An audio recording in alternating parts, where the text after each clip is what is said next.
Good afternoon to everyone. I'm delighted to be joined by some very distinguished law enforcement officials at the podium that I'll introduce shortly.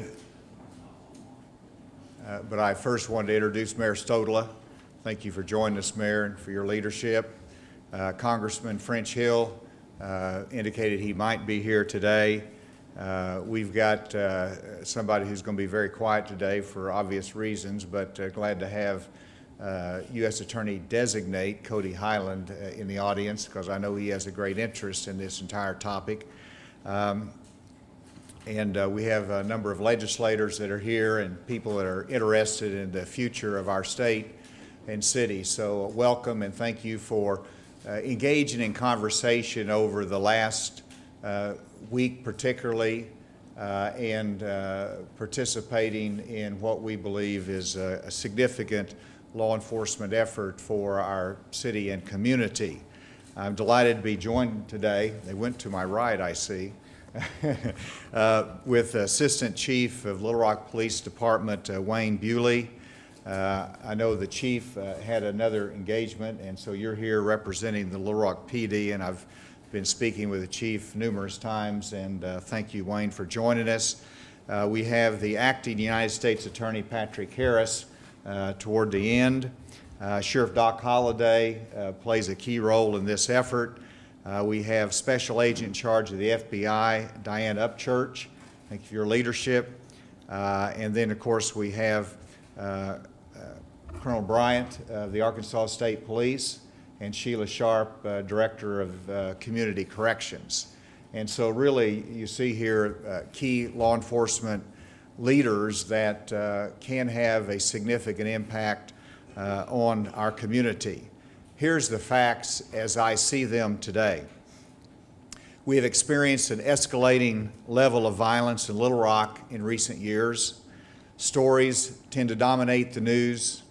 It causes worry. The looming cloud of violence harms us all, not just Little Rock, but the entire state. And when you think about Little Rock as our seat of government, it is a center for tourism, medical services, and economic development. And my focus as an economic developer is to bring people to the state of Arkansas who want to live and work here and see our incredible quality of life.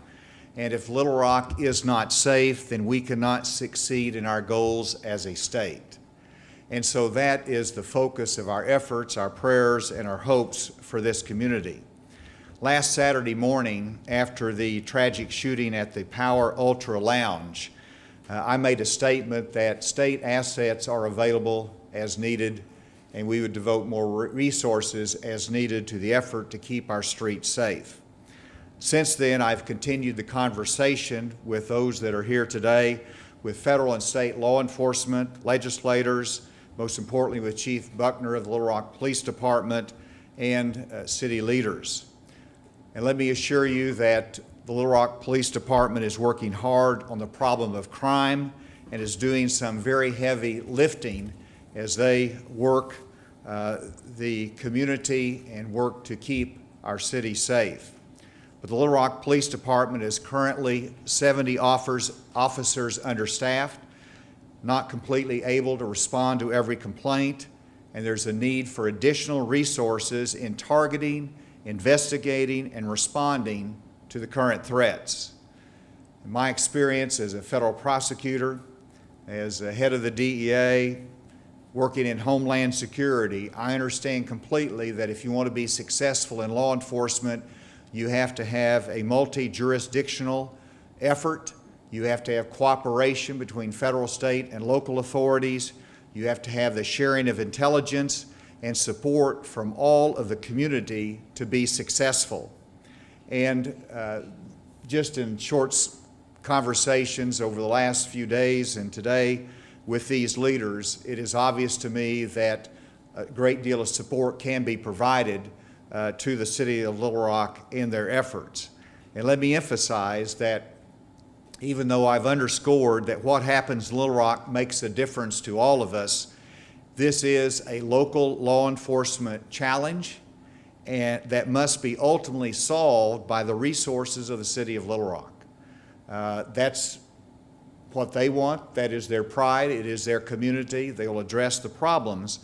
But I'm very grateful for the leadership that's willing to say we can partner better with the state and with our federal resources to be more successful in our efforts. Another point has consistently been made to me by legislators and leaders across the city, and that is that this is more than a crime problem. It is about opportunity, it is about hope, training, education, mental health treatment, and investment in our youth. And I agree with all of those points, and those are things that we have worked on, we have to continue to work on. But today, the urgent need is about safe streets and freedom from drive-by shootings and peace in our community. To me, it is about enforcing the law and having the tools to identify those that cause violence and to lock them up. And so I want to emphasize today the state resources, the federal resources that are available, and provide some specific areas that we want to support the Little Rock Police Department and the efforts here in our community. First, there will be a joint investigative group that will be established that will be multi-jurisdictional. It will include the FBI, the Arkansas State Police, Pulaski County's office, and the Little Rock Police Department. You pull all of those resources together, each of assigning agents, officers to this joint investigative group in which they will share intelligence information, they will identify threats, they will target gang violence and violent offenders, and the result of that joint investigative group will be a more focused and coordinated effort on tackling the violent groups and individuals that threaten our city. There will also be enhanced enforcement of alcoholic beverage control laws. We have Director Boyce Hamlet. I see him out of the corner of my eye. We've discussed this. Starting this week, ABC enforcement agents will focus on Pulaski County and Little Rock with strict enforcement of closing times, and officers will physically and personally visit locations at closing hours. There will be a close monitoring of reports from partner agencies to determine whether violations have occurred and further investigation is warranted. Community Corrections, led by Sheila Sharp, has already been working with the Little Rock Police Department. She has a special response team that works closely with the Violent Criminal Apprehension Team, the VCAT team, the Little Rock PD. After the Power Ultra shooting incident, these officers will do more and concentrate their efforts on locating and detaining offenders with warrants, particularly those known to be affiliated with a gang. There will be more intense supervision of those that are out on parole or probation, particularly those that have a record of an affiliation with a gang. There'll be an enhanced level of accountability for parole offenders in these areas. They will work to take violent offenders off the streets by imposing longer periods of incarcerations for sanctions, and they'll impose stricter supervision for those who remain free, including more frequent home visits by parole officers with assistance from local officers. The legislature in this last session passed a law that gave authority for warrantless searches for those who are under supervision and are at high risk for reoffending. This tool will be used sparingly but appropriately in necessary circumstances. And as you can see from this, a question that you can anticipate is, well, what are you going to do about jail space? And I'm delighted that Sheriff Holladay is here, and he has expressed his commitment to make sure that the space is found for any violent offenders that are arrested and are brought to his facility for incarceration. I've discussed this also with Sheila Sharp, and as needed, we'll utilize other resources in the state to make sure that we have the space available to lock those up that pose a risk and that are charged with violent offenders. And of course, much of this depends upon our judges and how they handle these cases, but that's what we will be seeking, and that will be the objective of this increased level of accountability and supervision. The Arkansas State Police, led by Colonel Bryant, is offering manpower for the targeted group that we'll be working together on, the multi-agency group. He'll be providing manpower for intelligence, investigation, and arrest for those that are in the capital city that perpetrate violent acts. He will be utilizing his special response team as well to provide assistance to the city police. And so these are some very specific items that we will be pursuing. There's more that can be done and will be done, but this is the right start for our community. Additional resources, more accountability, joint operations, and a stronger partnership between federal, state, and local law enforcement to make a difference in our community. And with that, I wanted to turn the microphone over to Assistant Chief Wayne Bewley for his comments, and then we'll be delighted to hear from these other law enforcement leaders. Thank you, Governor Hutchinson. I am Assistant Chief Wayne Bewley, and I'm over the Investigative Bureau for the Little Rock Police Department. And I was asked to be here today by Chief Kenton Buckner, the Chief of Police for Little Rock, who regretfully had to be away on a funeral. Thanks to the Governor and his leadership for bringing us together. We already partner with our federal partners, state police, Sheriff Holladay with the county. We participate in task force already. This will just give us the opportunity to increase that footprint and focus on those that need the attention and the investigations to help cease this violence. The Little Rock Police Department, as the Governor mentioned, is short of manpower. We are making strides and making progress in that on a daily basis.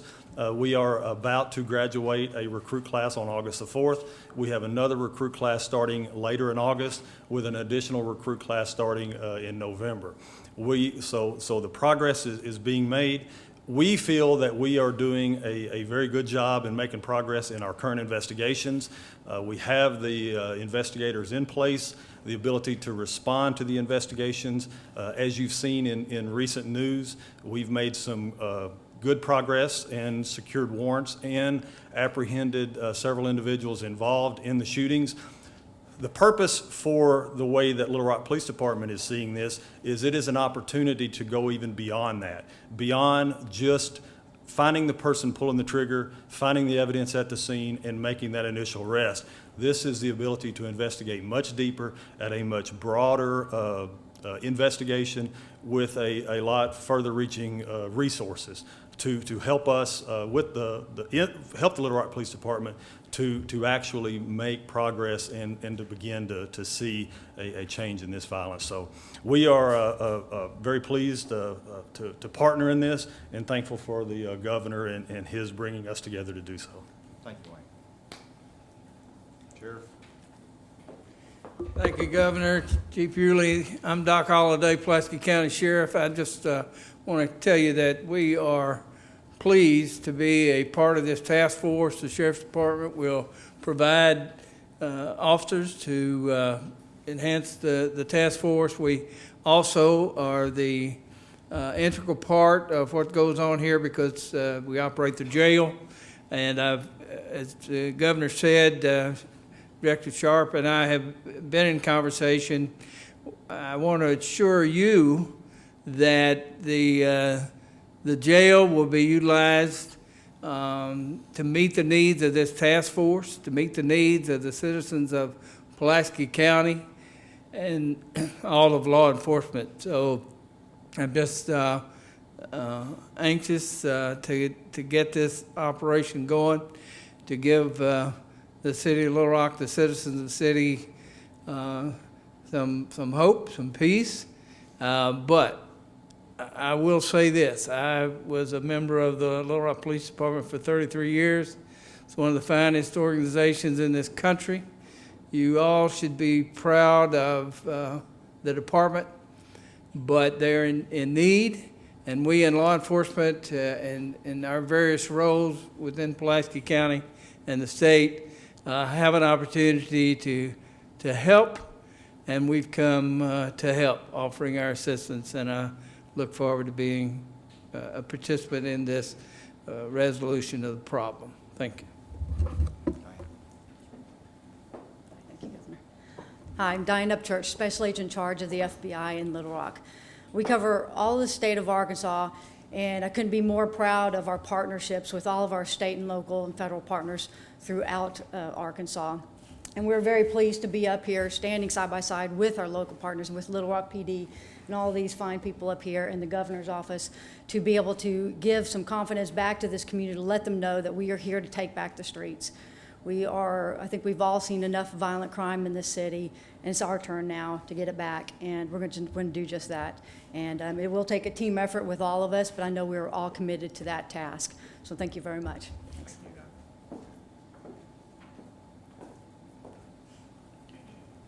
Good afternoon. I'm Bill Bryant, the Director of the Arkansas State Police. By statute, the Arkansas State Police is an assist agency. We assist sheriff's departments, police departments all over this state. But I want to say this, since I came here in 1991 as the DEA special agent, and when I first noticed about law enforcement in Arkansas, we're a team. One of our teammates, the Little Rock Police Department, needs help, and we're going to give them help. Whatever assets we have, and same thing for Pulaski County Sheriff's Office, FBI, any of these agencies, that everybody brings something different to the table in their investigative toolbox. I think this investigative effort is going to be significant because you're able to identify and disrupt and dismantle criminal organizations that are operating here in the city of Little Rock. Again, we're all team members. We look forward, the state police does, to bring whatever asset that the Little Rock Police Department requests to make this a better city. A lot of people you see up here live in the city of Little Rock. This is our hometown, so we take a special interest in this. But again, it's a team effort. Law enforcement in this state is a family. And I've worked with the Little Rock Police Department a long time, and I agree with Doc's assessment that they're a very professional police department. Unfortunately, all across the country, law enforcement is shorthanded.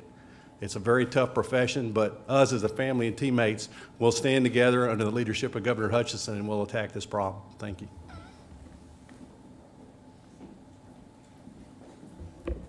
Thank you. I'm Sheila Sharp, Director of Arkansas Community Correction. And I want to say that we have had a really good working relationship with these folks that are up here today for the last 4 years. But we know we can do more, and we're ready to stand up with this team and concentrate our efforts and have a very measured response to the crime that's going on that involves our offenders. I do want to say, though, that we have significant number of those on probation and parole across the state, and then most of those are not involved in violent crime. But we do look forward to targeting these individuals that are creating the violence in our city and working with these folks, and I think the information that we can share will be very valuable. Thank you, each of you, and with that, I'll turn it over for questions. Will this require any additional financial resources? We're going to monitor that. I expect that it likely will over time. Most of this is a manpower issue that each of these agencies is bringing in their response teams, their specialized units to support the Joint Investigative Group. They are providing extra manpower in other ways, so they're adjusting, but the potential cost will potentially be in jail space, and that's something we'll have to monitor. It's not a startup cost, and we hope that the Pulaski County Jail will be sufficient for the near future, but as needed, we're prepared to provide additional funding for jail space if needed. How quickly, Governor, are you going to be able to get this task force on boots on the ground? I think they had their first meeting in my office a few minutes ago. But Bill, do you want to address that, or? Sure, I think it's going to be a collaborative effort. One main thing we're going to plan is going to be co-located. I think it's very important that we have this task force in the same facility to be able to share the intelligence and perform the criminal investigation of these organizations. So it's immediate. We're not going to drag our feet on it. We're in the process of trying to determine where we're going to co-locate at this time in order to get right on this issue. Governor, the Little Rock Police Department already has an ongoing relationship with the federal law enforcement officers, and we heard that Saturday. How exactly is this different from the partnership that already exists? Well, you can have partnerships that exist. You can have information that exchange during the usual channels. But I know the state police is not actively engaged in a joint task force. I don't believe the FBI is currently. And so the joint investigative group is new. No, there has not been agents and officers from each of the agencies that are co-located in one location working side by side in a targeted fashion. Anyone in law enforcement will tell you there's no substitute for that ingredient. And so this is elevating, as Deputy Chief said, it's elevating the current cooperation to a higher level with the co-location and with a greater level of support from each of these agencies. Governor, you mentioned Arkansas State Police providing more manpower. Will that mean that Arkansas State Police personnel will be patrolling streets in Little Rock? No, it does not. We have, and under the leadership of Director Bryant, he's developed a cadre of state police troopers across the state with the capability of specialized response. And so it can be a surge of new manpower for whenever there is an urgent need across the state. I think it's 95 officers. We'll be utilizing some of those in the Joint Investigative Group in assisting and expanding and really doubling the number of the Special Response Team through Director Sharp and Community Corrections to go after parole absconders. So those are the manpower resources. In terms of patrolling the streets, the city asked the state police to assist in patrolling the interstates. That was accomplished. And the Deputy Chief can comment on this, but the decision was made not to extend that further. And did you want to? No, I mean, that is correct. At this point, although short with the number of officers that we have in patrol, and with our Violent Crimes Apprehension Team, our VCAT team that focuses on the violent areas, and all of the efforts of the Violent Crime Apprehension Team is done so with very specific intelligence-led deterrent. And what we want to be careful of is not going and just blanketly over-policing an area, because that's counterproductive to what we do. We feel that the Violent Crime Apprehension Team has made great progress, has been an integral part of working with investigators that have led to the arrests that I mentioned a minute ago, and we've done so without wrongfully impacting normal, good, law-abiding citizens going about their day. And so all of that, I say, is the reason we feel that we want to continue that from the Little Rock Police Department's patrolling standpoint, and then pull the resources for the investigations of the people that we really need to be digging down into, investigating, and to try to curb some of the violence that we're seeing in Little Rock. I think that's an example of where we are there to assist and support the Little Rock Police Department. And so we, in discussion, said, what do you need? This is what we need, and this is the response that we're given. If there was an area that they said, no, we can handle that, that's the partnership that we have. Is the goal here to be proactive in terms of policing, trying to prevent crime before it happens with the resources that everyone's pulling in, or is this a reactive group? Well, it's proactive in the sense that you want to take violent offenders off the street. You want to take those that are committing acts of violence or drive-by shootings off the street and lock them up. That's pretty proactive. It's about enforcement. It's about intelligence and identifying the threats and arresting those threats. We're not in a society that we put people in jail because we think they're going to be a threat in the future. They actually have to commit a crime. And so we investigate crime. We target those individuals that have committed acts of violence, and we put them in jail. Governor, how do you plan to measure the success of this task force, and will those results be made public? How do you measure the results of a task force? Well, I hope the result is by safer streets, by having those people that have committed crimes in the past identified and locked up. You know, it's, you know, my years of law enforcement, it's sometimes hard to measure. But I think the public needs to understand that we are committed to investigation, supporting the Little Rock PD, and making a difference every day in causing our streets and our homes and our community to be safer. Governor, where will the task force be housed and how many people will be employed full-time on it? Well, that's a decision will have to be made as to its location. They're currently working on that. In the interim, until they actually have that, they'll work. But each of these agencies will assign two officers, and so it's, and I'm speaking for the state police and for the sheriff's office and for Little Rock PD. FBI, I'm not sure of the number there, but and you don't have to answer it right now if you don't want to, but they've committed personnel to be there as well. Do you have a plan for finding more jail space if needed? Yes. What's the plan? We'll work. I mean, I've identified it. I'm not prepared to answer anything there now.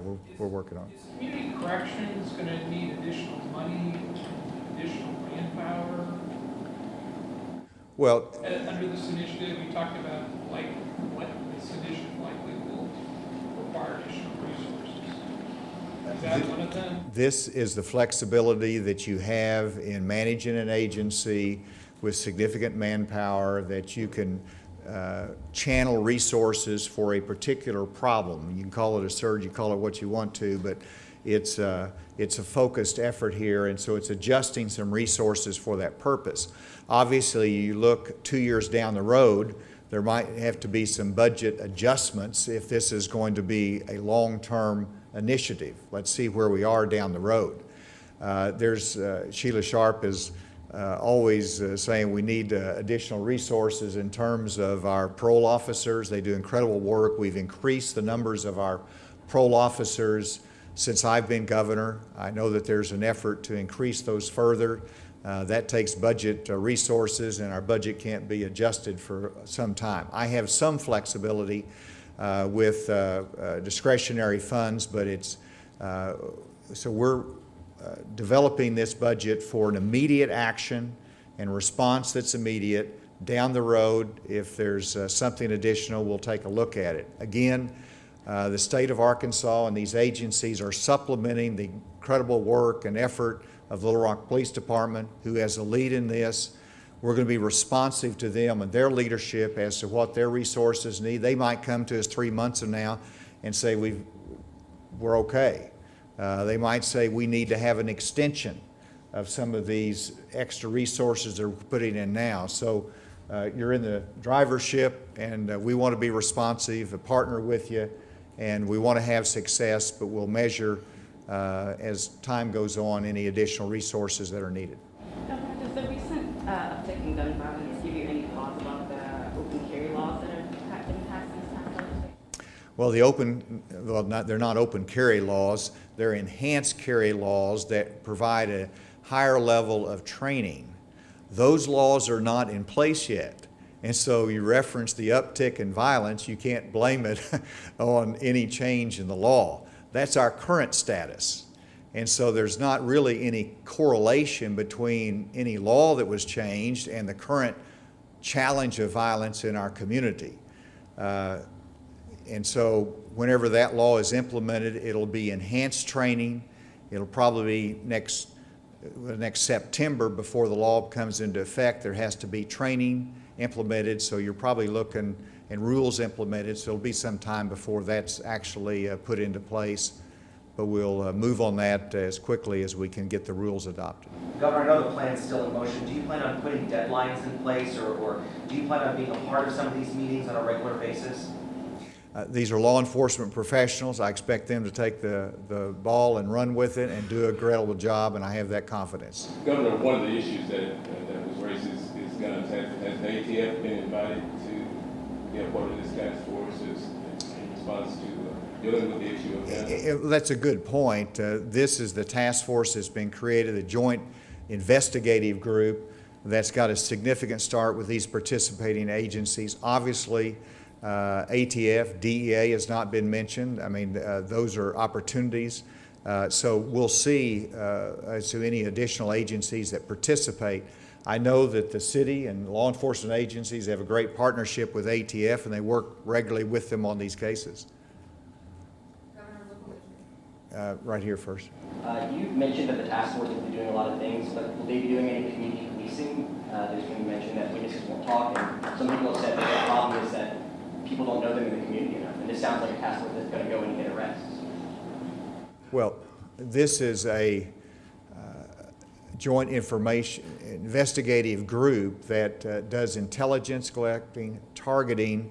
It is focus the resources and the coordination of it. If their arrest has to be made, this is the Little Rock PD will have the lead in it. And so the community will see the Little Rock PD in their community.